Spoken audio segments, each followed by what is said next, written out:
When you hear your husband praise the beauty of another woman's complexion, doesn't it sometimes make you wonder what he thinks of your skin? If you've been even slightly careless, let your skin become drab-looking. Perhaps you have good reason to wonder. But listen closely, for I want to tell you of a remarkable method of daily skin care that thousands of women are using with wonderful results. This way is based on two unique and utterly delightful face creams, Phillips Milk and Magnesia Cleansing Cream and Phillips Milk and Magnesia Skin Cream. These are the only face creams made from genuine Phillips Milk and Magnesia. And here's how you use these special creams. First, apply the cleansing cream to your face. It liquefies instantly, floats away surface dirt, leaves your skin softer, cleaner, smoother. And then, as an exquisitely dainty and delicate powder base, use Phillips Milk and Magnesia Skin Cream. It helps neutralize any excess fatty acid accumulations in the outer pore openings, removes oily shine due to excess accumulated oil on the skin, softens dry roughness, and even seems to smooth away those tiny lines. The fact is, thousands of women use Phillips Skin Cream as a night cream so that it can have its full neutralizing and softening effect. You can get Phillips Milk and Magnesia Skin Cream and Phillips Milk and Magnesia Cleansing Cream at any drugstore or cosmetic counter. They come in 10 and 60-cent jars. Start using these delightful and effective beauty creams today. Guys, I'm bringing the party to you. Snakes. Why did it have to be snakes? You big dummy. Oh, great Odin's raven. Say hello to my little friend. I stepped in a ditch last night, man. I almost closed my balls off, man. You take drugs, Danny? Every day. Good. What's the problem? Yeah, David. Giggity, giggity, giggity, giggity. Oh, no punches beer well without. I'm the doctor.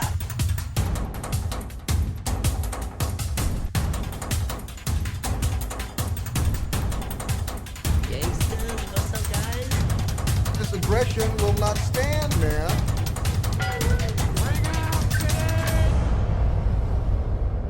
Engage.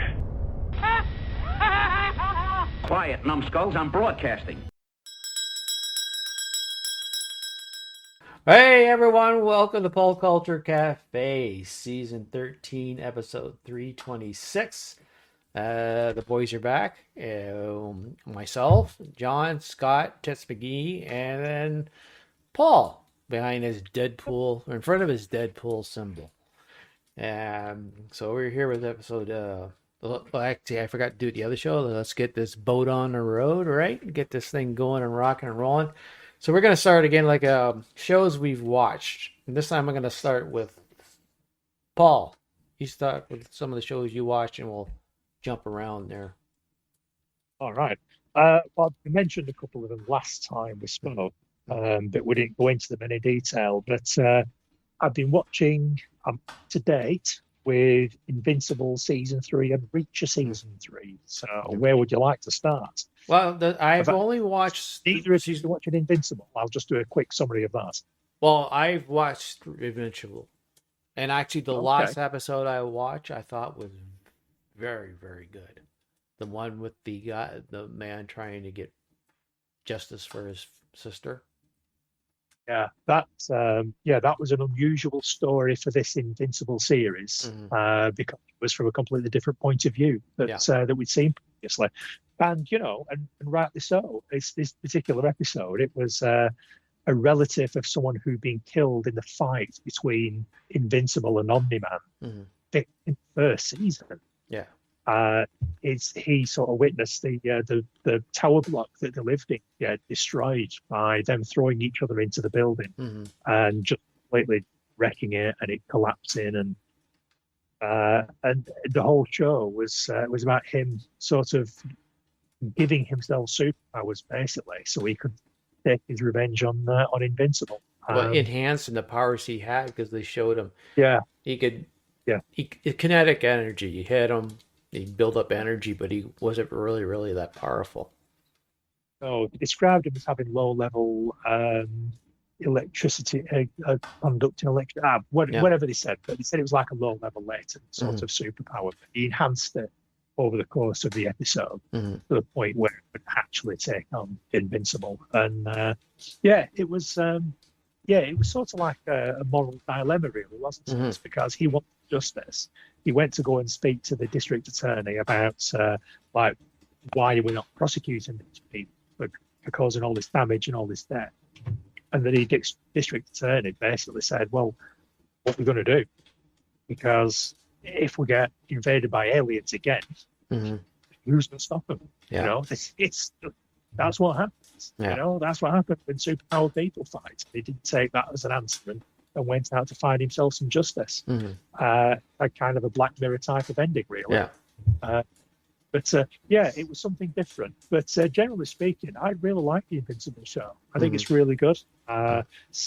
It's entertaining. I like that it's sort of adult orientated, so it's subject matter and the language is quite fruity and stuff. But it's good. I like it. I like it a lot. I think I'm at a point now that we're at season 3, the novelty's worn off, so it doesn't have that special shine to it that the first season or 2 had, because it was something new. It's like, oh my god, I can't believe they're doing this. Well, I can't believe they're doing it because we've already got 2 seasons of it. But fortunately, they're still maintaining that reasonably high quality. So, not my favourite season so far, but that might just be because we're at season 3 and it's just kind of more of the same, but it's done very well. So I do enjoy watching every week. I find it's gotten more grounded. You're trying to teach the kid, his brother, how to not do certain stuff that he saw his dad do or whatever. It's not really superhero adventure anymore, well, that's an interesting storyline. I'm glad you reminded me of that, because it actually the writing's better than I'm giving it credit for, because the kid only ever knew Omni-Man as a nice guy, as a hero, and Invincible brought him to Earth, where Omni-Man turned out to be a villain, killed lots and lots and lots of people, and was there to take over the planet and enslave the population. So literally everybody else on the planet has a completely different view of Omni-Man than his son. That has been just been dropped into this planet from a very young age. So he can't understand why people won't give his dad the benefit of the doubt. He can't understand why people will never forgive him. It's quite interesting. Quite interesting. So, but they get into this bit of the superhero science fiction-y part when they break away and go to where Omni-Man is being imprisoned, and I can't remember the character's name, but he's been enhanced. They can take on the Omni-Man, right? I think it's Alan the Alien. Yes, that's it. Alan the Alien. Yeah. Seth Rogen. Yes. he can't just, that voice is very distinct. So, so I find that background story a little bit more interesting than the main story, because it gives more of what I am, science fiction, comic book adventure, right? But that bit is very well written, because it's showing the growth of Omni-Man. We find out that there's not as many as we think there are out there. So I look forward. I think there's only 2 more episodes and then it's done for this season. I think you're right. I think there's only 8 episodes per season, isn't it? So I think I'd be right. So that's interesting. Yeah. So, and the other side, watched all of them, so we can review the whole season as such. Yeah. And then Scott. I mean, we're quickly about Reacher. It's back, season 3. Already it's just like 4 episodes. I didn't even click in because I was watching other stuff. So I get to watch number 1. How about you, Paul? How many have you seen? Well, today I've seen all 4, I think. Is it 4? Okay, yeah. 4 or 5, I think there might be. They dropped the first 3 all in one go. So it's actually only been out for a couple of weeks, to be fair. But yeah, I'm up to date. I think I'm in a similar position with Reacher as I am with Invincible. We're at season 3 now. So the novelty's worn off. The quality is still there. but it needs to work harder to stand out because you're not getting that sort of holy shit, I can't believe they're doing this vibe from it. And I've already read the book that the series is based on, so it's not really hitting with me at the minute. I would prefer it if he'd beaten more people up by this point. But like I say, we're at episode 4 or 5. I forget where we're at. And it's not as if it's violence free, but well, it starts off with a bang, right? Yeah, it certainly does. Yeah, that it does, to be fair. But the best thing about the Reacher TV show is when he's just absolutely physically dominating some really bad guys, and he's just kicking the shit out of them. And there hasn't been very much of that so far. But that will change, definitely. Like I say, I've read the book. That will definitely change. It's not so far, not my favourite season. It feels kind of slow because he's kind of undercover. And I don't want to spoil too much for people who haven't seen it. He's kind of undercover, so he's trying to maintain this cover, which means an awful lot of sort of now I'm going to leave where I'm supposed to be. I've got an hour, and then we'll do some exposition while I'm talking about things with somebody else, and I'm going to rush back to where I was before. And then it's sort of like, ooh, is he going to get caught this time? Yeah. And he doesn't, and it's like, I gotta admit that the episode is something like that. It's just repeat, rinse, repeat, repeat, rinse. So it's a bit slow. I kind of was. I watched it. Like the first part caught me, right? Okay, ooh, what's going on? And then we got into the show, and it isn't the same episode. Or maybe I watched the second one. It's the same episode where they go how these come about, the reasons why that first part started. They go back and they yeah. So that's right. It starts off really sort of. Yeah, it ends with him on the phone, right? Straight into it. Yeah, that's it right. ends with him on the phone. Right. Then the second episode explains what's going on. Yeah. Yes. Okay. Okay. Sorry. Then I have watched two. The reason I thought there was one because I was actually not really into the second episode. I didn't really care about how they set stuff up. It's good. Okay, that's nice. It's all right. Yeah, it's like it's strange because the only people that he's really kicked the shit out of so far is 3 kids. It's it's really weird. I mean, it's almost like a social commentary because it's like these 3 bratty sort of high school rich kid shitbags that you used to see in all the 80s movies picking on somebody. So Reach steps in to like intervene, and he says, "I just basically fuck off, or I'm going to hurt you." And it's just, the youth of today. Even though he's a massive brick shit out of a man that will clearly just rip you in half with his bare hands, they still give him some shit and throw a couple of punches. It's like that's the youth of today. That sort of sense of entitlement, that sort of sense of I can do what I want and get away with it. I don't give a shit who you are, but you're going to do as I say, and I'm going to push you around. Yeah. And to get the shit kicked out of them. So that's quite satisfying because it's the type of people that you think, yeah, it's about time. So I'm glad that he kicked the shit out of you. But that's being about it. Okay. So, but it's not bad. Yeah. By any stretch of the imagination. No. It's just quite repetitive at the minute. It's the same problem every week. I do have time to get away with doing the undercover shit, get back to where I'm supposed to be before I get caught. And he does, and he does, and then he does, and he does, and then he does, and he does. It's like, we're not really moving this thing forward. Come on. I want to see someone get shot or filled in. Come on. That's why I just when I talked about last show, the series on Netflix called Pantheon. I have to go, what do I want, Reacher or Pantheon? And Pantheon's taking my interest more than Reacher because it's on there. I don't have to rush because I'm going to be able to see it later. I'd rather watch this other show. So, well, this is it. It's like I've been watching The Night Agent, seen that on Netflix. Mm-hmm. I'm most of the way through season 2 at the moment. It's pretty good. It reminds me very much of 24. I don't know whether you've heard about it. But I know of it, yes.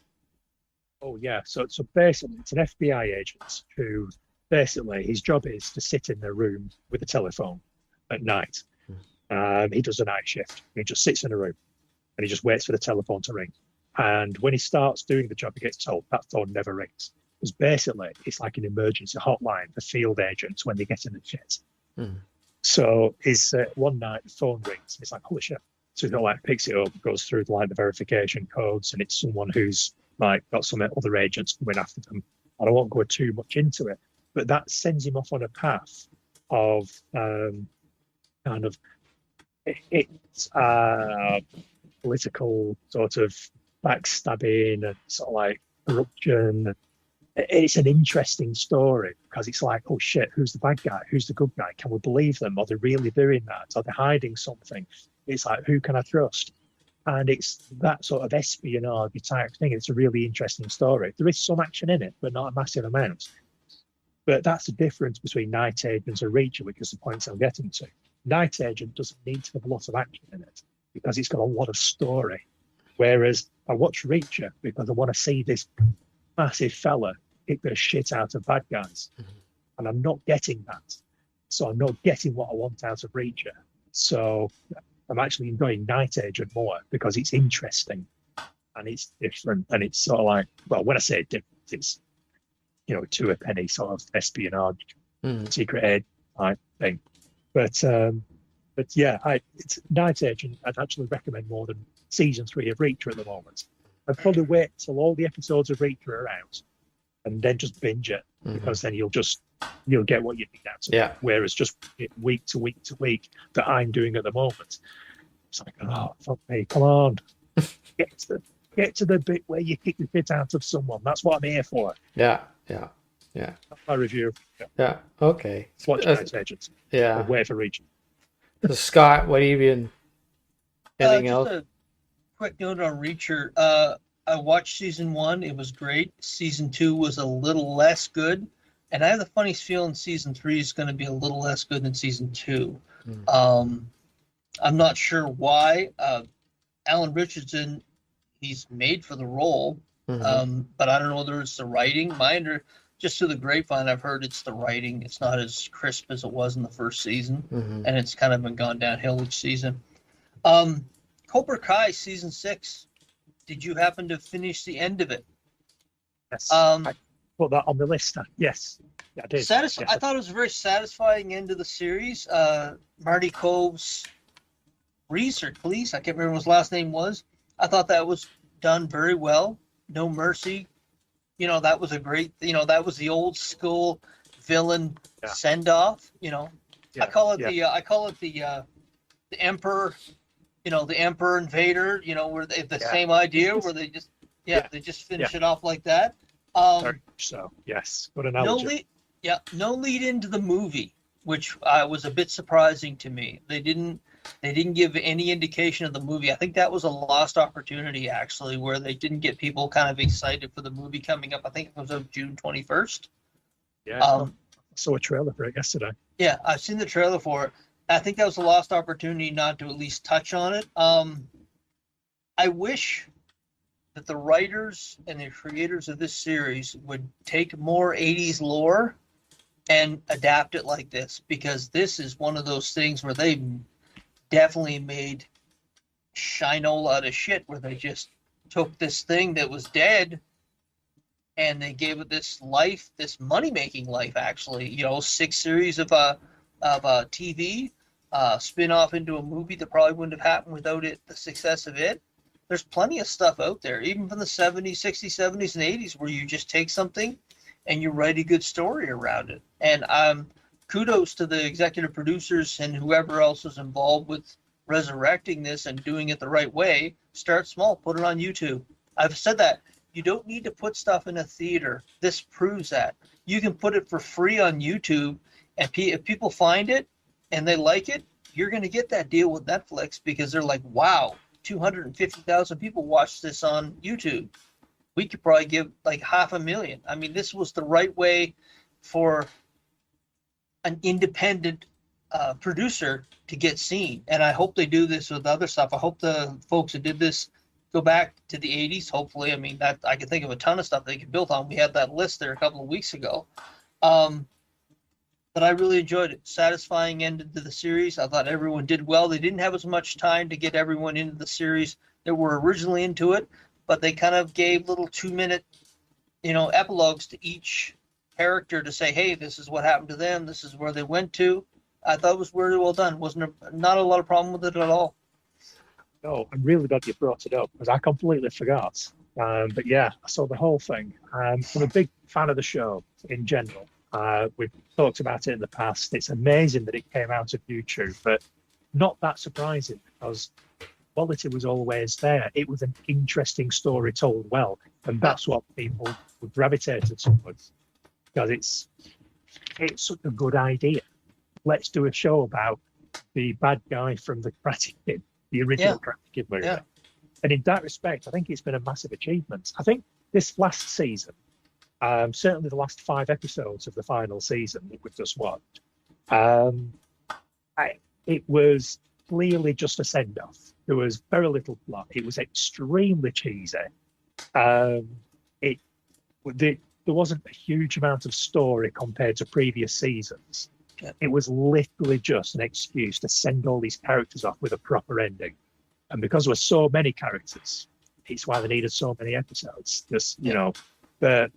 Everyone got what they wanted or needed. I think full circle, the story with Johnny Lawrence, and just with the ending with him, you had I think it was in the last episode, you had the flashback to when he went to go to his mother's grave when he was at his lowest, and then when he went back at the end of the episode, he put the photograph in the frame with his new family and he put the flowers down and he looked smarter and he was sort of like in a much better place. Yeah, that was everything.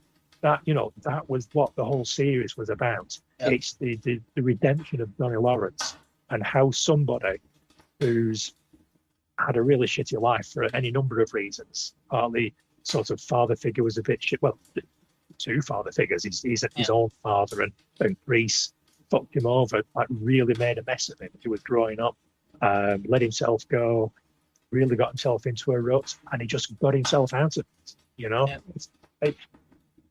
Sort of personality and attitude aside, which he still has, which was quite funny because when he was taking a class right at the end, he was still talking shit to the students about sort of like, I'm gonna make you not be nerds like this guy. Just like points to some really scrawny, nerdy-looking kid. Oh, some of his dialogue about his glasses. Some of his dialogue's been absolutely classic. It's so good. But they've made him such an interesting and lovable character. He's really carried that show. Even when the Karate Kid, Ralph Macchio, was in it, he was never really the star. It was always Johnny Lawrence's show. And I think that paid off right at the very end, scene where they're in the restaurant together.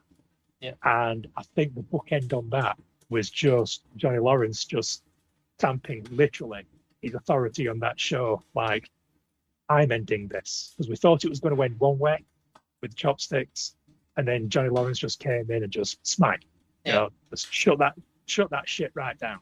I'm having the final word. It's his show. It ended. Full circle, redemption story, absolutely brilliant. Yeah, very cheesy. Not a huge amount of plots, but very satisfying, I think, at the end of the day. Well worth the journey. 2 other small things. CGI Mr. Miyagi, they're there. They are there. I was like, it looked as good as Luke Skywalker, which I was surprised at because they don't have near the budget that they would have had in Star Wars, but that's how far they've come in just the 2 years since Luke Skywalker appeared in Star Wars, which I'm sure that cost a lot more. But this show was able to do the same thing with Mr. Miyagi, and it didn't look any different. You could tell it was off, but it didn't look any different than Luke Skywalker. It was a very good facsimile of Mr. Miyagi. Yeah, It was just the voice syncing was out. That was distracting. Yeah. And you could tell that they were superimposing the face over the actor in certain places. But aside from that, it looked good. It looked like him. It looked just like him. Yeah. So, it wasn't a strong point of the show, but it did what it needed to. This was, and I made this comparison, and it kind of fits in some ways. I'm doing a blank on it. The lead character, Cobra Kai, the blonde, the blonde-haired guy. Johnny Lawrence. Johnny Lawrence. Johnny Lawrence is a bit like Luke Skywalker. And you had the Emperor, you had Darth Vader, you had the Journey. Yeah.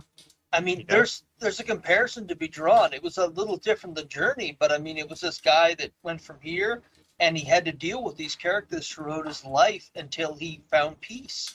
It's interesting, but anyway. Yeah, it was good though. I enjoyed it. I hope they do it with something else. What else do I got? Have either of you watched a series called Goliath?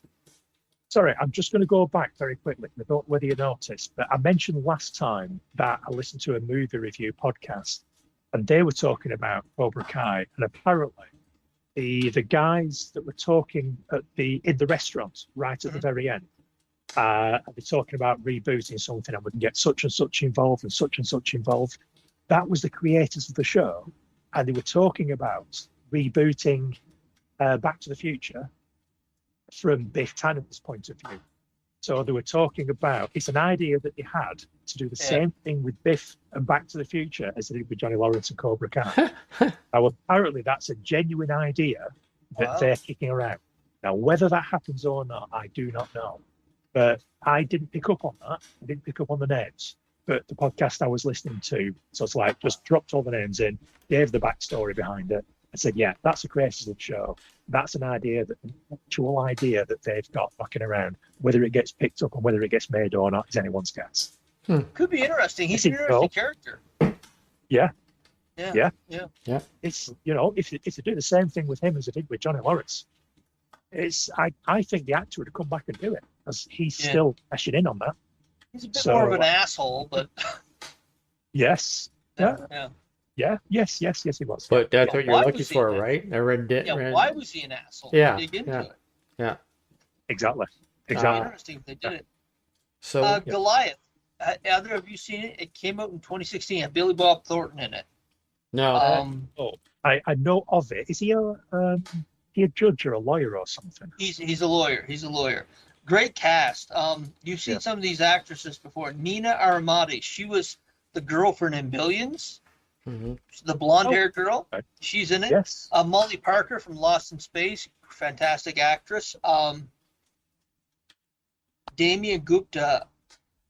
He plays Leonard. It's definitely shot before 2018. That's the first thing I noticed. We were watching the first episode, and you could tell it was shot before 2018 because they're doing a Me Too type story through the first season, but from the point of view from, I would say, some very sexist producers who were producing the show, because the women are all in tight skirts and tight blouses, and it looks very different from what they do today. I mean, Molly Parker, you could tell everyone was told, you show up to set fit, you show up to set wearing tight skirts, you look coiffed and beautiful every single time you're on screen. There are some very beautiful women in the show, but it's definitely shot, even the way they act. There's a scene, without giving too much context to it, with William Hurt.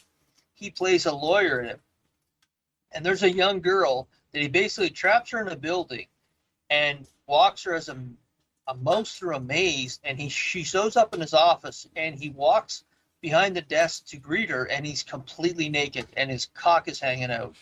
And in real life at that point in time, he was 66 years old, and she was 29. And there's no fucking way that scene would have seen the light of day after 2018. And I looked at Susan, I said, there's no fucking way this is before 2018. It was just, it was a normalized reenactment of what I'm sure has gone on in a lot of Hollywood offices and was at that point with Weinstein. But it's funny, I got to think, because Michael Bay was the producer, and a gentleman, he's married to Michelle Pfeiffer, and they're swingers, and this is well known in Hollywood. I thought at the time, I said, this has got to be someone who knew the inside of going on with Weinstein, because it had been mentioned that he had done this a few times. But it was funny to see a show that was produced like this before everything kind of fell apart in Hollywood. But it's well written. I mean, the dialogue's fantastic, and Billy Bob Thornton is fantastic in delivering it. There's not really a bad acting part in it. He seems like such a badass in every part. He's like a Keanu Reeves, where he can take any dialogue, any scene, and he just eats it up and kind of raises anyone up who's actually in the scene with him. I said we just finished season 1, and I haven't watched season 2 yet, but I guess there's 3 seasons. But I think it's one of those ones that it ran from 2016 to 2021, and I've seen this, and I mentioned with Vikings, where when that whole timeline went on in Hollywood, a lot of the shows changed, and I will be shocked if season 2, which I think takes place in 2019, resembles anything of season 1, just because of what was done in season 1 that absolutely would not be done in any of the other seasons. But it's worth watching. Billy Bob Thornton's and his supporting cast are really good, and the dialogue's really great, and the storylines are really compelling too. I didn't know where it was going to go episode to episode, so.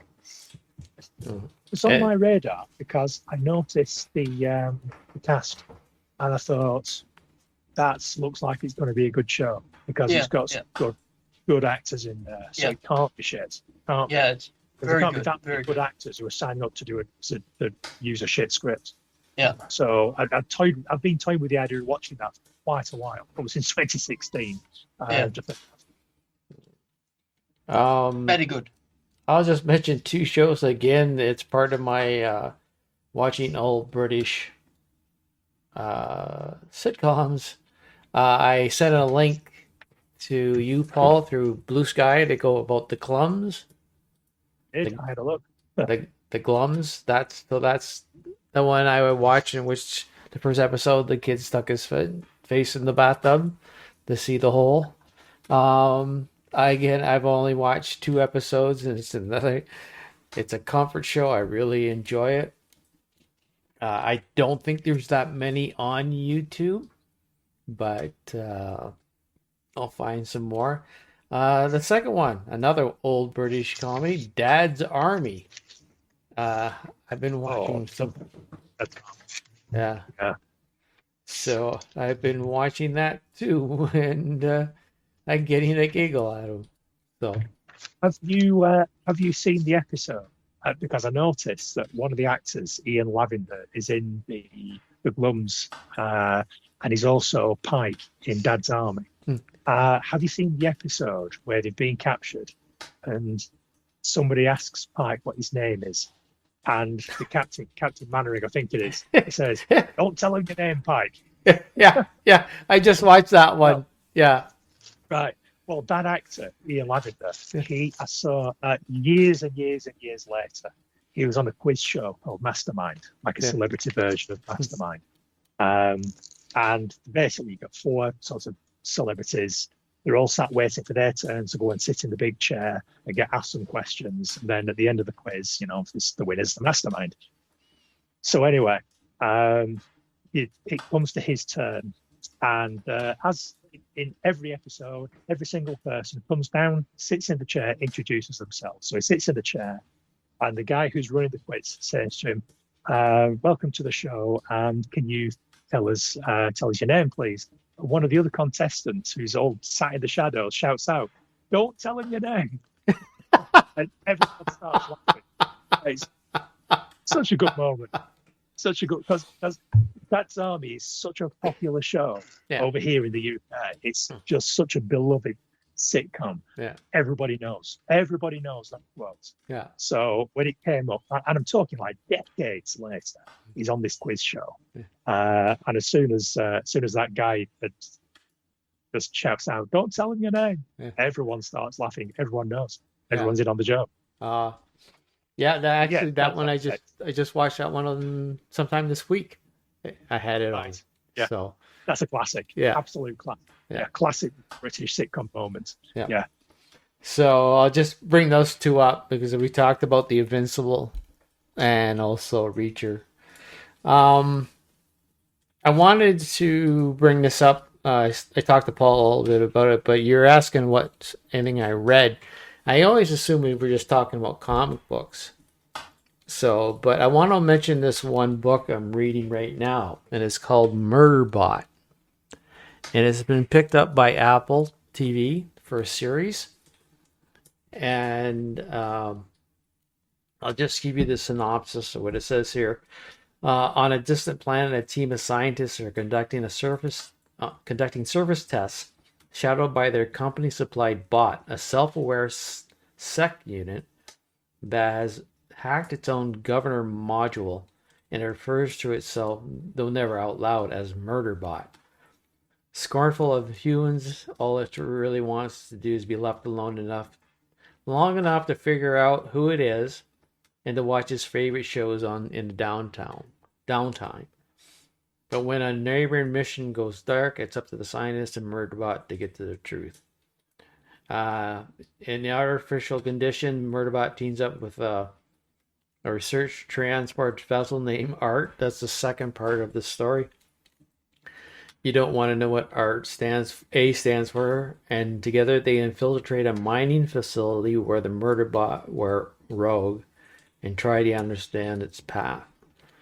So it is a different read for me because I'm solely used to a certain series of books. But once I got into it, it's very interesting. It's very lighthearted. It's not really serious. The robot does not want nothing to do with humans, but he has to interact with himself. He, in his past, went rogue, and like I said, it murdered a bunch of people. But it doesn't have any really remembrance of it, because once after that, they kind of wiped his memory. And then he escapes or leaves this group of people that he was on the planet with that got attacked. This attack part is way after he did the murders of the other colony. But because the thing else, you got an old computer, you wipe it clean and start fresh. So that's sort of what they tried to do with the Murderbot. And the people that he's with realize there's something different about him. And so when they finally get away from the planet back to civilization, if you want to call it that, they decide to buy his contract from the company so he doesn't get mind wiped again. And he doesn't. They have to basically own him. They say he can do whatever he wants, but it's kind of like, having a pet. You own the pet, but it can't really do what it wants, right?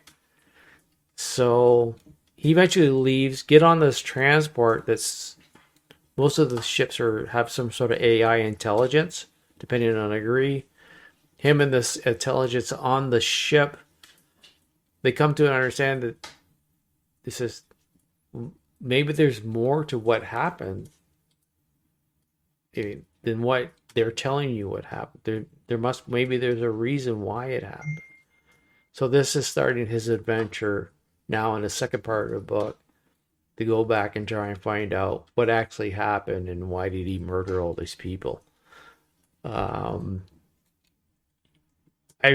a series. There's 2 more books after this, and that I've seen, but it shows there's a bunch of other ones too. So, I find it very interesting, very, very new, very different for me because I stick with these certain series of books because they bring, like I said, as I've said many times now, comfort. It gives me relax, gives me a different story, different writing tune, and it's light, as in there's not a lot what you find in Star Trek or other novels, science fiction, where they come up with sometimes the technobabble, especially in Star Trek.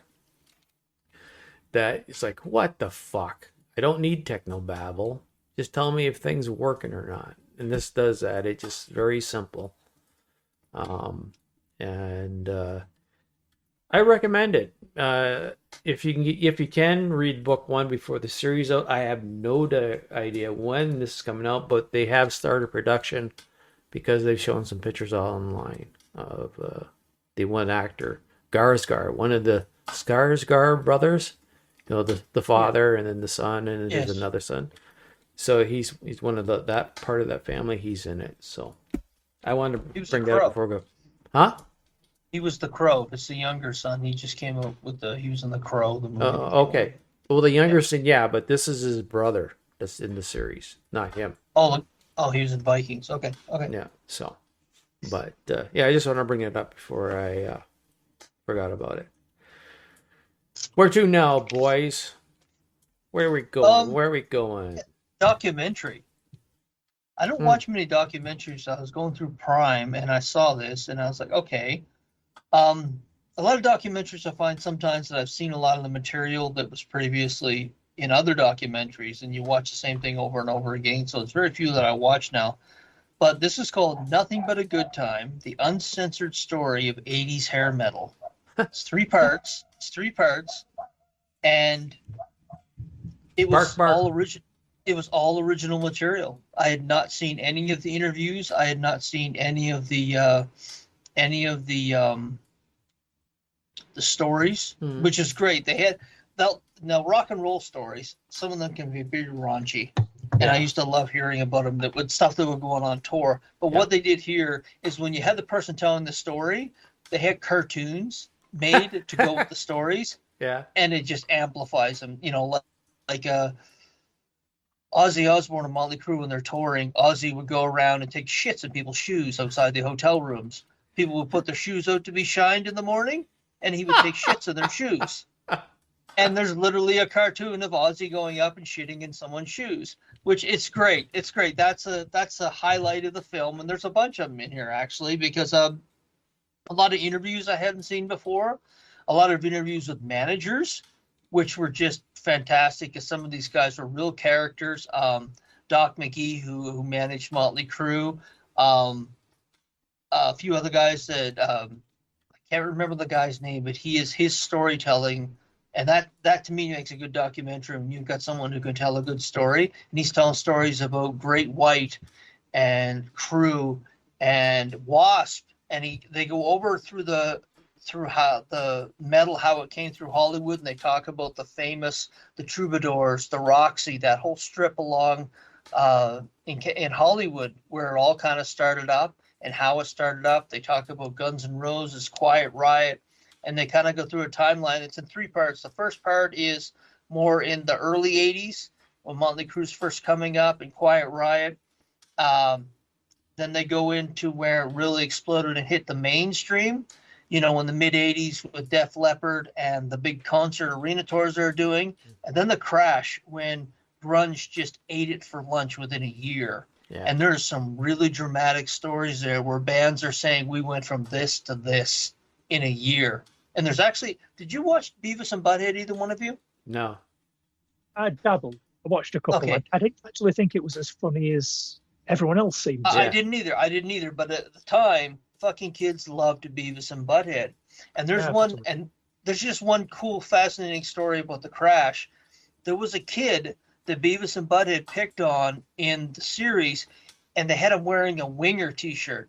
Now, Winger was a hair metal band from the 80s, and I'm sure maybe you've heard some of their songs. Was it the Religious band? No, they're Winger. They're a rock and roll band. They had a 17, Headed for a Heartbreak. They did 3 albums. But the guy said from the minute that episode aired on MTV, within 6 weeks, they're off their tour because people just turned on them. They're like, these guys are losers just because Beavis and Butthead were just. He was like the kid that with his finger up his nose off The Simpsons. He was just a character, and the fact he was wearing that Winger T-shirt, he said their brand became so uncool. And it's funny because they were talking to the 2 band members, and the guy, you could tell he got physically uncomfortable. You could tell he was a combination of sad and pissed off over the incident 30 years ago, because you could tell it cost him millions of dollars, and it just killed his career. And hair metal, there was another guy, a band named Trickster, and he said they were touring with Kiss, and he said they played an arena, and I can't remember what state it was in, but it was a 20,000 seater, and Kiss and Trickster sold it out, and he gave the date. He said sold it out in October of one year, and they came back the next year, and they put 1,500 asses in the seats. He said it killed it that quick, and I remember it because I loved hair metal, but grunge just killed it. And a lot of these stories, it said it's in 3 parts, and each part is really fascinating. And when I was watching, I was saying to myself, this is probably one of the best documentaries I've seen on that time of period in music. And it was great. But there, what else do I have here? There's some glaring omissions, actually. There are 2 bands, and no spoilers for anyone who hasn't watched it yet, that aren't mentioned at all. And when I did a bit more research, one of the bands had said, no, we don't want anything to do with it. And they had the rights to all their video and all their music rights, and they said, no, we don't want anything to do with it. And that's why they weren't in it. But they were a pretty big part of that 80s explosion. What else did I have here? Yeah, so that was basically all I had. But it was it's 3 parts. It's about, I think, 3 hours in total. But the stories alone, the cartoons related to the stories alone are just fucking hilarious. The stories are great. So if you like that time, what was that? That sounds really good. That sounds like the sort of thing that I'd like to watch, actually. What's the name of that again?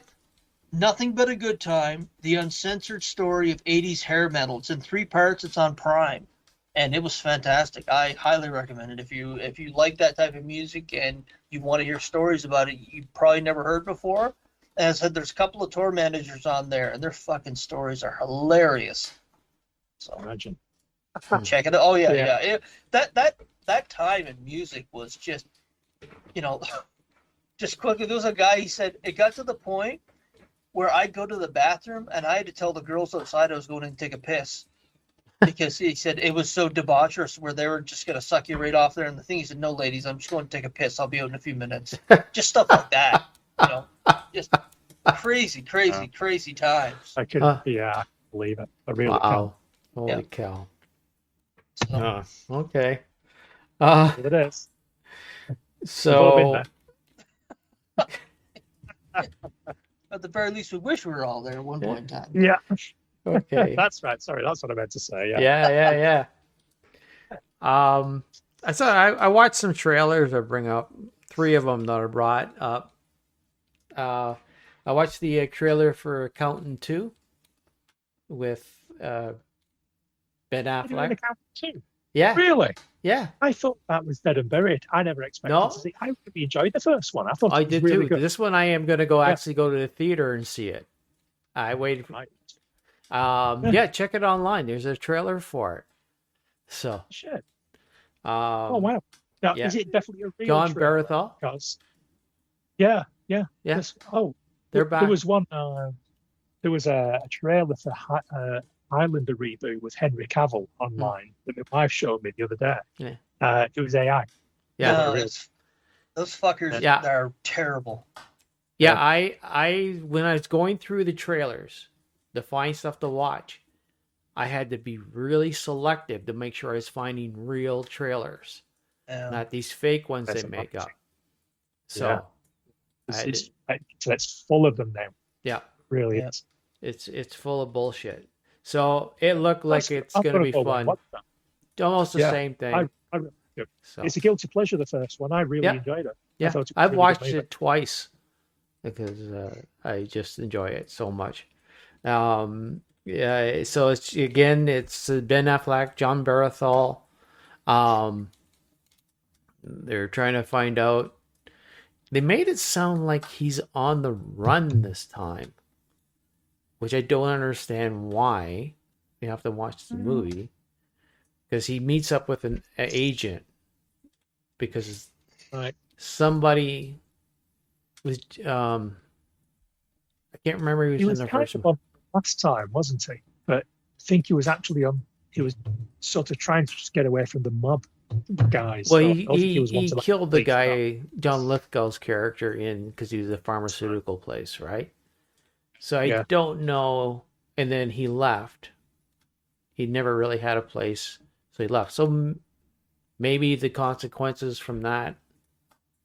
They know that he's gone. So, but they're someone he knows, or he knew, who was working with his. I believe it's the FBI, because I only watched it once. Is killed, and they bring him in to try and find out who did it. You've got to watch the clip, because there's a scene where they're standing there, and she says something about it killed all those guns, and John Barathel says, "Well, not all of them." And she looks at him and gets pissed off and walked away. Affleck says, "Did you just admit to being?" Says, "I never said nothing. I just said not all of them," sort of thing, right? So, it's. I'm thinking of YouTube now. Oh yeah, check it out. The second one is called Havoc with Tom Hardy. It's going to be on Netflix. I watched it, but I knew I was going to watch it already because I just love stuff that I haven't watched everything he's done, but Tom Hardy is just, you watch this guy and I just think he's an amazing actor.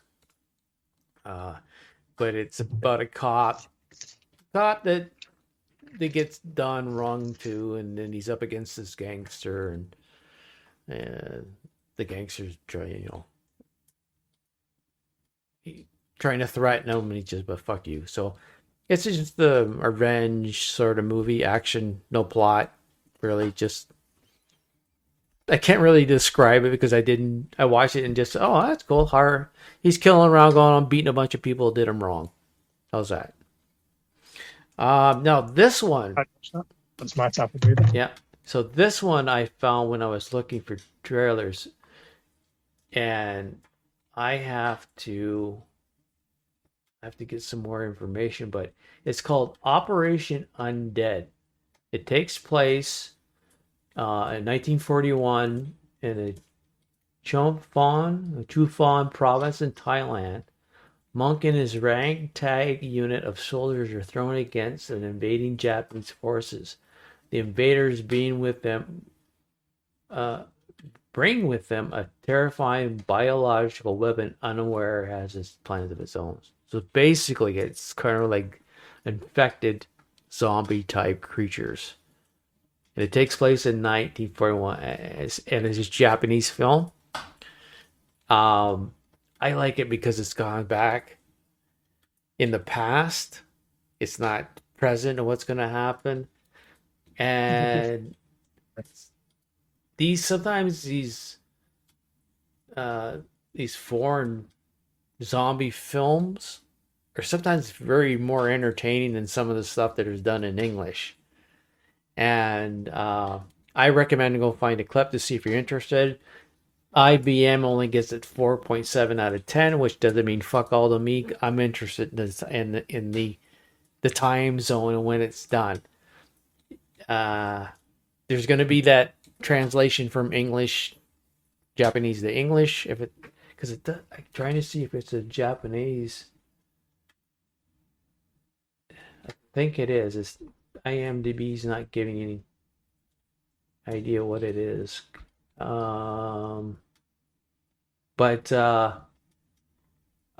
it's just caught my attention. I'm getting bored with zombies, but this one kind of, what the fuck's going on? They bring these creatures in sort of a test to try and win the war, but things don't go the way they want.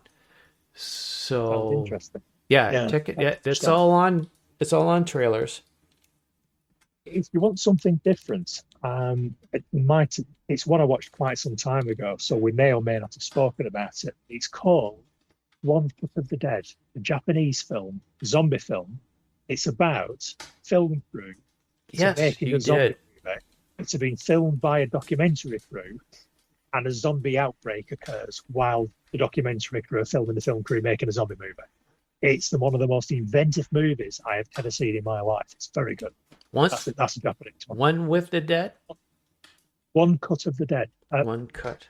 Yeah, One Cut of the Dead. I think that's right. Yeah, I think. So, because I think it was supposed to be all one clip. You know, it's not being edited. I think it's all one film thing. I don't think that was a bit of a gimmick. I think they made it look like that, but that's not actually the case. But it all becomes clear at the end of the movie.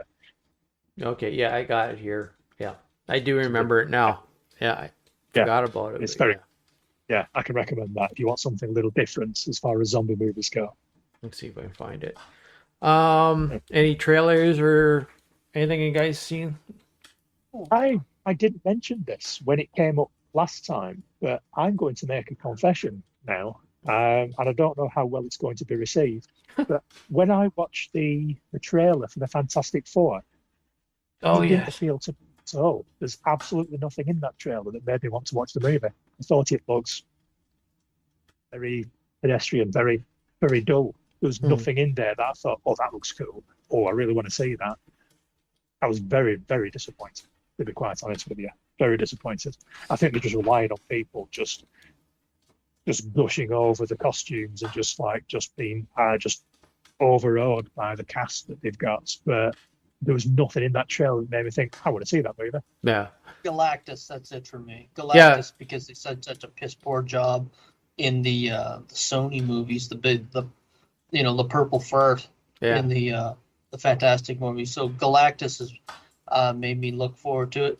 But this is the make or break. I don't know if things don't go well for that movie, they're going to recalibrate. They're not going to have any choice. Mm-hmm. Definitely the end of the MCU if that finishes. I mean, the only trump card they've got is X-Men. No, they don't. I would be shocked, man. I'm telling you, that's a whole other story. But I've been reading the comics, and that's what they do. They take some of. Well, it was news. The Uncanny X-Men. I've been reading it since I was like 8 years old, and I bought my last issue. It was issue 10, and I'm cutting it. I was talking to Tristan at the shop, but I said I'm cutting the Uncanny X-Men for the first time since I was like 8 years old, because the quality has gotten so bad, and I've read all the X-Men titles from the last, and they're going to do the same thing as they did with the Avengers in 2012. They're going to incorporate those into the movies, and that's what they did, and these are going to be your X-Men. Holy shit. Anyway, I just, man, oh man. No, I kind of agree with you. I watched it was interesting, and the only part that got me was Galactus, the scene in there. Now again, I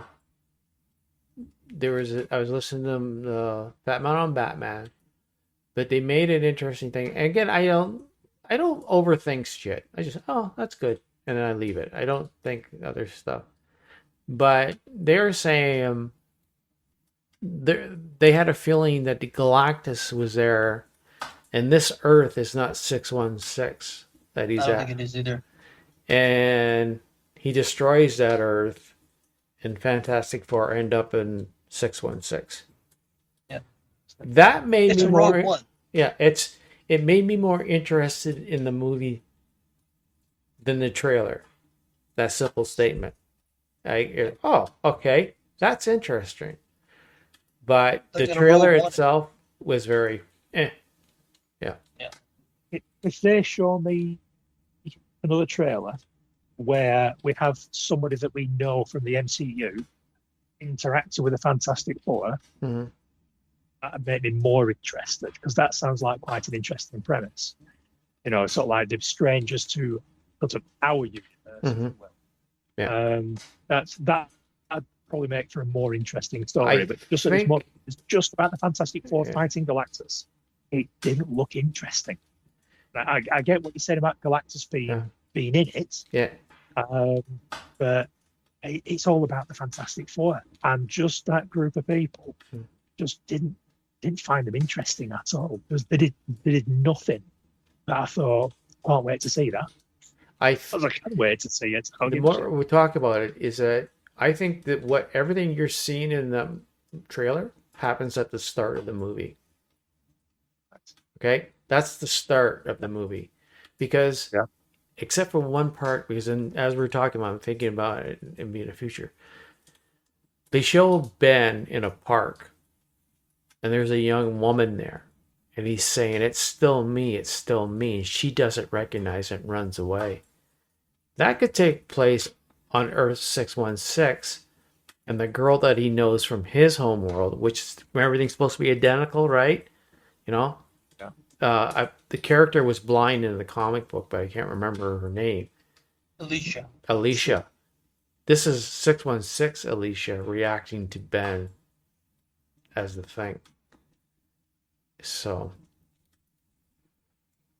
or it's just Alicia reacting to him becoming the rock monster. You're right. Than You're right. Actual human. Yeah. So because it would be an interesting premise. But the other reason I'm saying that is because a lot of the clip shows the Fantastic Four's accepted heroes.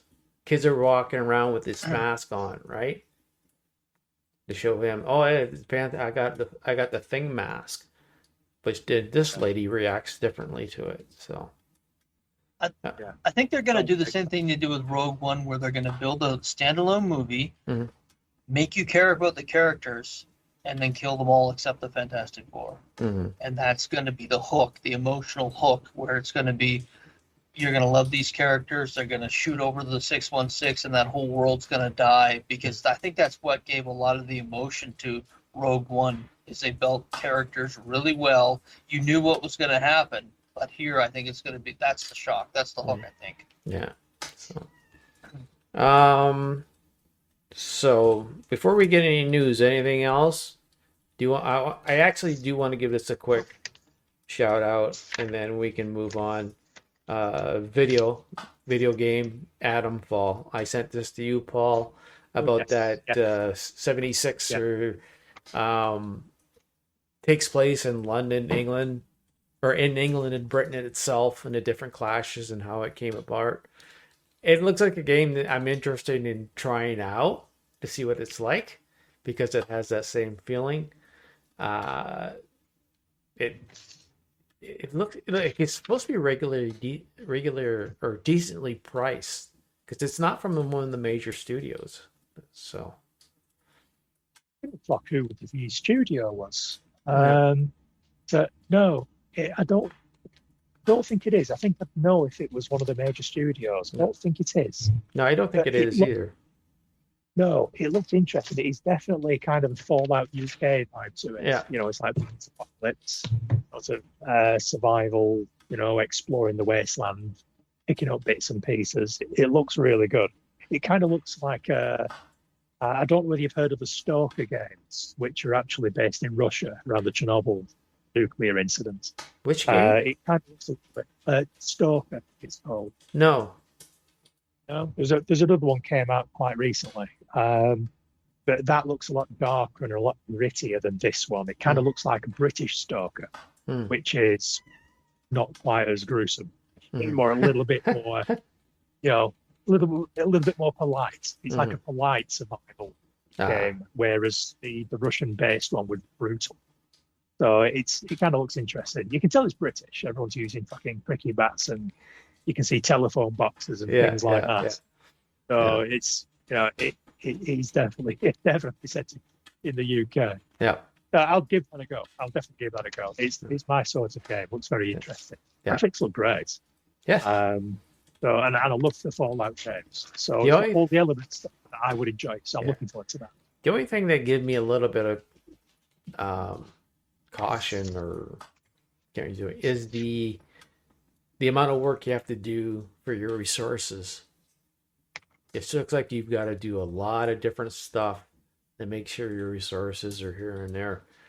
And I even though Fallout 76 has that same sort of thing, this looks like a little more. I get tired of have to worrying about my resources all the time and how to manage them. That's not. I don't like that. No, I don't have the time or the inclination to have to manage sort of food and drink. Fallout 76 gets away with it because I've never run out. I've never ever run out of food or drink in Fallout 76. It's not really a hardcore survival game, but something like DayZ. I don't know if you've ever tried that. That's more of a hardcore survival game. You've got to find medication. You've got to find things to wrap your wounds with so that you can heal, and you've got to find food, and but it's so scarce. It's like you just spend the whole game searching for things rather than actually having fun. Yeah, and I don't like that. I don't like any enjoyment.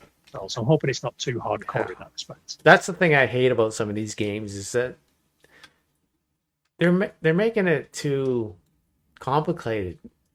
You just want to go on and have fun. You don't want to have to spend, like Fallout, I'm gonna have to spend time doing these certain things just so I can get the stuff that I need to do. And instead of running around and doing basically what you want to do, is shooting things and monsters and picking up shit and doing that. And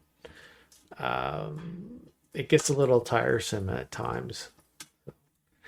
I never got that aspect of video games where you had to run around and pick food up and shit. Like you prep before you play the video game. Yeah. I never got that aspect of it. Like, and some of the stuff I've seen that you have to do is just the most mundane shit. Yeah. Like, even when I played video games as a kid, I don't know as an adult, when I played video games as a kid, it was exciting from the beginning, but a lot of times it's just like you're going around the house prepping shit to start the video game. Oh yeah, I have in Fallout 76. I'm constantly going back to my home base to get rid of shit or fix this or do that and then you only go so much storage in it unless you want to pay another 100. I think would cost me about $130 some odd dollars a year for Fallout First, and it's like, fuck off. Sounds like work. Like you paid for it. Like if I don't get it. Don't get the concept. Yeah. All right, let's go on to some news, Mr. Newsman. What else you got hanging around on your sheet? You said you had like 10.5 hours of goodies. I did. Warner Brothers canceled, and this is a gaming thing. Warner Brothers canceled the Wonder Woman game, and they shut down Monolith Productions. Yeah. So people were very surprised at this, but there were more than a few comments saying that they believe that they're going to put her and Flash on ice for 5 or 6 years to get the stink off from everything going on beforehand, which is very rude, but probably a little bit true. So have you guys heard anything about that particular? I glanced over it, and what I got from one of them cancel Justice Society, the game that he spent all this money on. Tanked really bad. Yeah. So the Suicide Squad.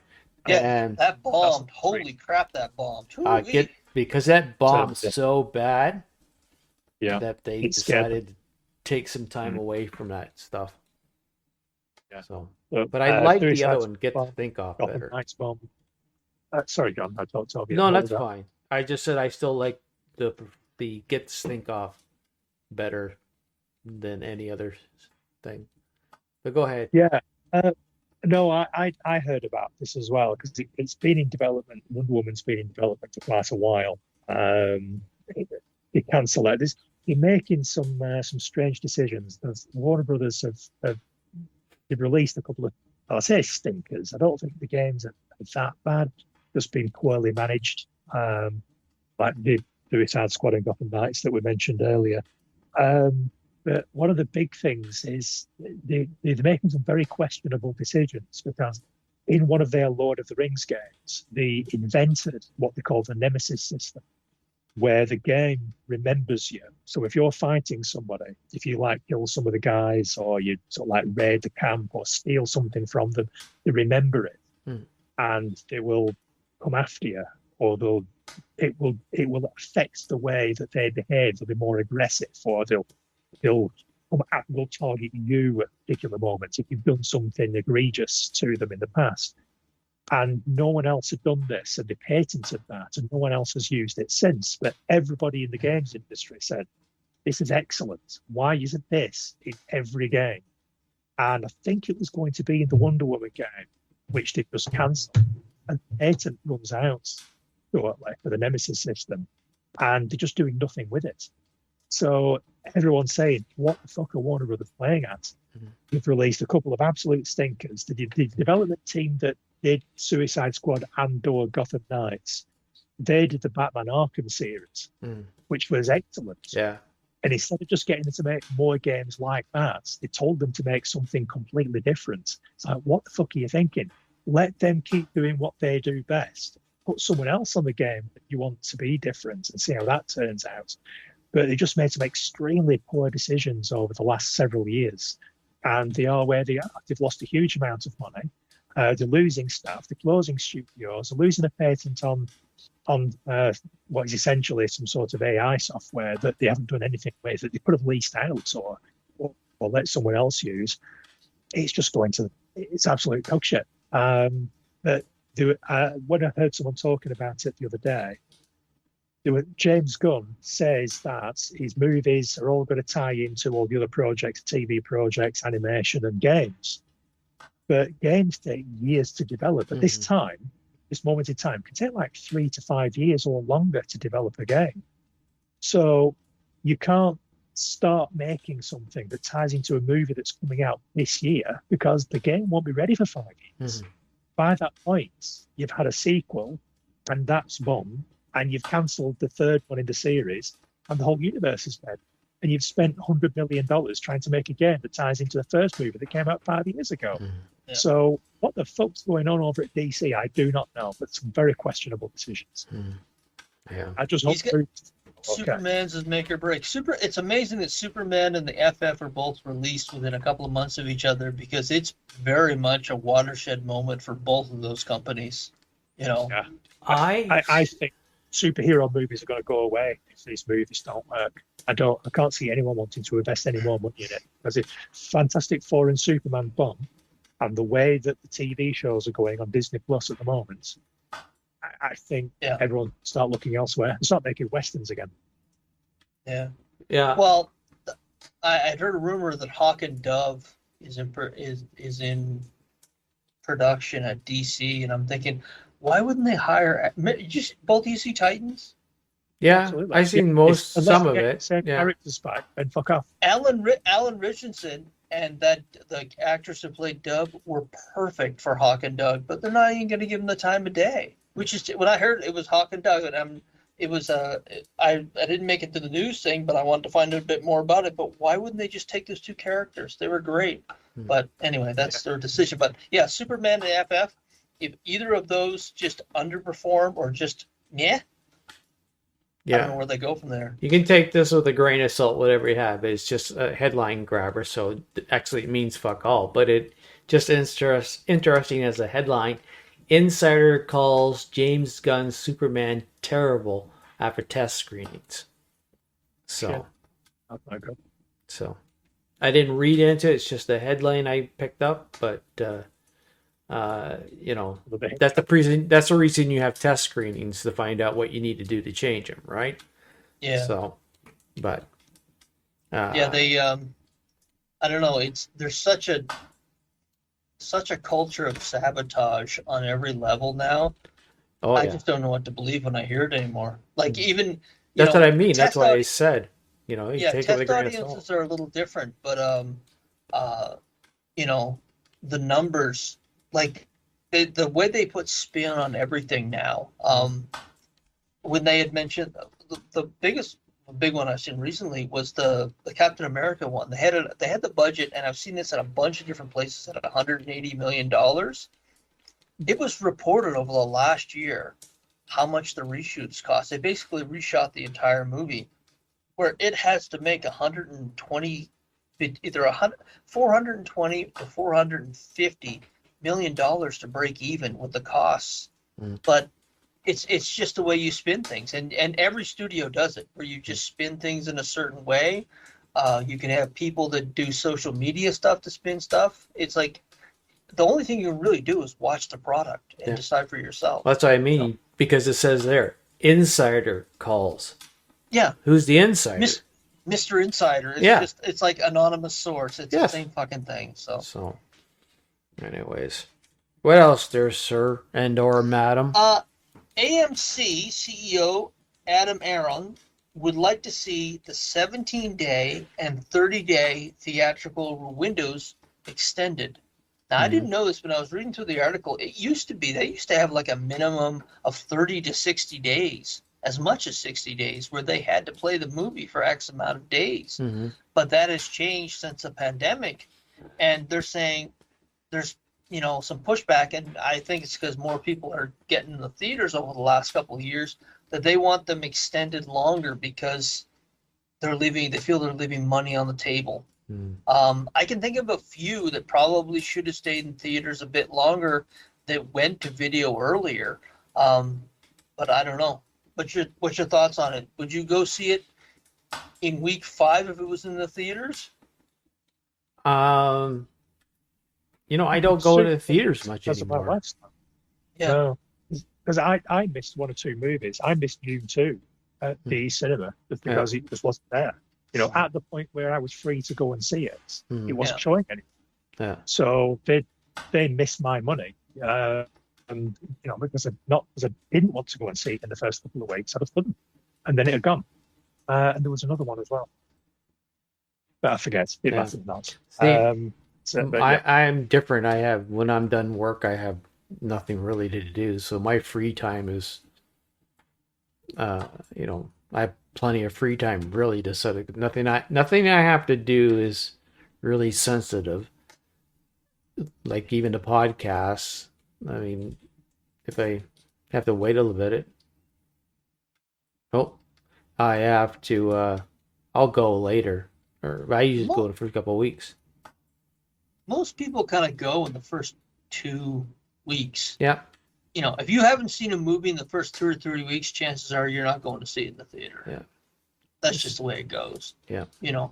That's why you have that huge box office. And unfortunately, that was brought up with Marvel. All their movies have been like having big opening weekends, and then it just dribbles off, and it has been for like the last 5 to 6 years now. Yeah. They're showing the drop-offs of all the movies, and it's kind of the same thing where they're having, and a lot of these movies too, especially the sci-fi and superhero ones, they have big opening weekends and then trail off quite significantly. So, got to run, bud? I've got to run. I've just had mine up. So okay. I'm going to have to dash, I'm afraid. I shall leave you gentlemen talking. And I will speak to you very soon about when we can record next. So apologies for having to dash mid-show. But that's why. That's fine. All right. That's me having to go. Okay. So I got an extra 18 minutes that I thought I was going to have. But, okay. I need to go. All right. Okay. All right. See ya. Bye, everyone. So what else do you want to bring up, or do you want to call it there? I don't have much else No, there's not much else as far as storylines. Okay. Yeah, well, we can call it a show. Well, what I want to just end there's a movie coming out called Mickey 17. Yes, coming out. I heard about that. It is coming out next Friday, and I want to see this because it's very, very interesting. It stars Robert Patterson, and it's adapted from a novel, Mickey 7, by Edward Austin, and get some more info. A disposable employee is sent on a human expedition to colonize the ice world, some fucking name I can't pronounce. After one iteration dies, a new body is regenerated with most of its memories intact. So I knew nothing about this. I just picked it up on trailers one day, and it looked really interesting because he basically signs his life away. They ask him, "You sure you want to do this?" And yeah, whatever. He had no life. So every time he's died, he's cloned and brought back on different experiments, expeditions. There's one scene where they're getting ready to dump the body, and he goes, "Hey, wait, he's not dead yet." And he goes, never mind. It's a Tom Cruise movie in the same vein that Edge of Tomorrow, where he kept dying and coming back. Yeah, but this is like a time lapse where this is actually a clone. He dies. Yeah, okay. A new clone comes in. In Edge of Tomorrow, he dies, but time is reset. Okay. Right? Yeah, I know. I watched that movie. It's one of my fucking favorite movies. Yeah, talking about a sequel for quite some time, but never came. So, And then eventually what happens is that a scenario that I've seen from this clip is that they clone him by accident. So there's two of them. And they have to, and under the law, apparently they said they have to kill both. And they really? doesn't want to kill both. So this is done, a budget for between 80 and 118 million. I'm gonna screw up this guy's name. Director Bong Joon-ho. He's done some other movies, some that are apparently renowned. Let's put the word renowned movies. O.T. Bang. Ego Ego Ow. Yeah. Parasite. He's known for that movie. Was very known. Parasite. I heard. Yeah. I heard of it. I've seen this one called The Host. Oh, apparently he was involved in Snowpiercer, the movie. That's where I've heard his name. Yeah. So, I'm hoping that I can go on the weekend to go see it. So, nice. I'm really interested in seeing this movie. Well, there's not a lot of original stuff out there. It sounds like it's a bit original. Yeah, I need something original. All right then. Did you watch, just quick, did you watch Bill Maher last night? I did. I did. It's funny when I saw Christina Freeland on there. I watched Mark Carney on the Daily Show. Yeah. And then her on that, and I was thinking, if the election was held in the U.S., they do very well. The folks that are running for the Liberal candidates here in Canada, they're doing a ton of press outside of Canada, but I don't know what's going to come of it. I don't know. It's funny, the whole political thing. I'm just, I have to deal with it at work with the tariffs. Oh yeah. And I said to Sue and I had a conversation the other night. I was like, I only have so much RAM for politics anymore because I deal with it at work, and we've been dealing with freight forwarders and customs brokers, what we need to do, how it's going to be delayed. And I don't have the RAM for it anymore. I said to Sue, because she, I never used to talk about politics as much as I did now. And I found when it entered my work, I was like, I can't, so I've been paying attention to it. It's just a lot of gobbledygook. Actually, I forgot she was on there. Yeah, the rest of them, I enjoy the show. It's I like when they have conversations instead of shouty matches. Yes. When you get guests on there that just constantly talk over each other, it's not fun. It's no good. There's ones on the Republican side and ones on the left that if you have one left guy that wants to talk, you have a Republican shouting. If you have a Republican who just wants to talk, you have a left nothing but shouting. Yeah. They never have, I can't remember where they had two opposition parties having a conversation. Yeah. And I said during the show, I use social media less and less because I've never felt more actively manipulated on both X and Blue Sky than I do right now. I like X was always more right, but Blue Sky, I added you and I added Paul, and I didn't add anyone else. And when you don't add any friends, they just send you what they think you might like. Yeah. And every time I log on, it's just page after page, account after account of left-wing politics. So there's no. It is what it is. I said to Sue last night. I said, I'm 53. I can't imagine waking up at 73 and say, boy, I had a lot of good arguments about politics in the last 20 years. No one's going to say that. No. But, so as for, what did I have? Let me check my list real quick. We'll do one more thing. Captain America, Andor Season 2. Did you see the trailer for that? I actually saw the trailer.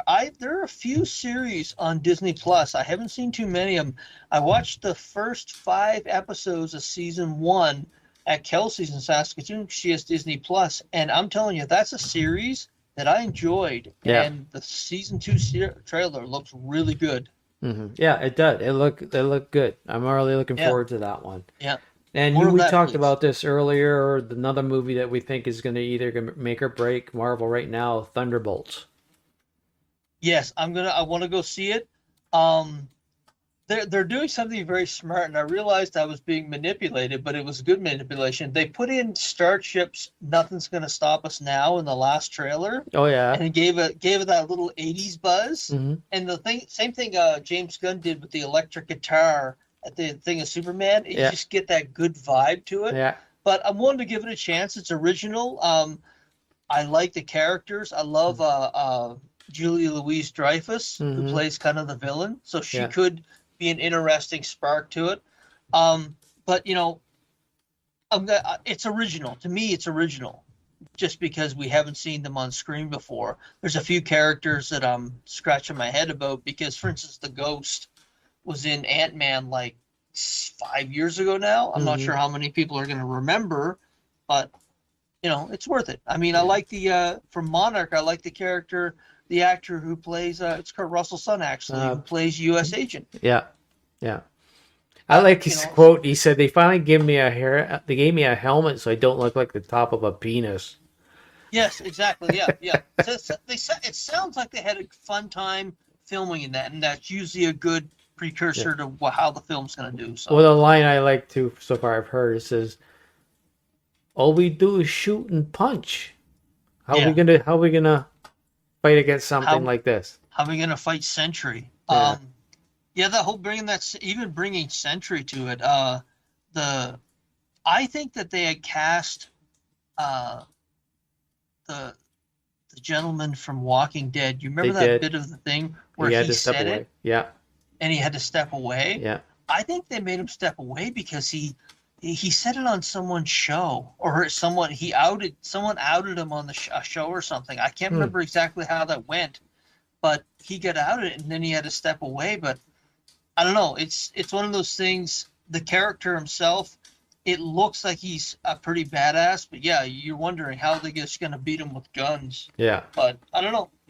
I don't know what's going to go on, and that in itself makes me interested enough to watch the theater. Yeah. So. Okay, well, ended it on that note. So, again, thank you for downloading and checking us out. We have no social media accounts as for running the show. Social media is, you may love it, but cessful of poop. All right, until next time. Hopefully I'll see you at the comic shop next Wednesday, but there's a good chance probably not. So this is John. I'm Scott. And I'm Paul. We'll see you next week, laddie. Yeah. Zombie Queen. Yay. Zombie Queen. Ladies and gentlemen, my mother thanks you. My father thanks you. My sister thanks you. And I thank you. That's all, folks. Thank you. Come again. Why, you little?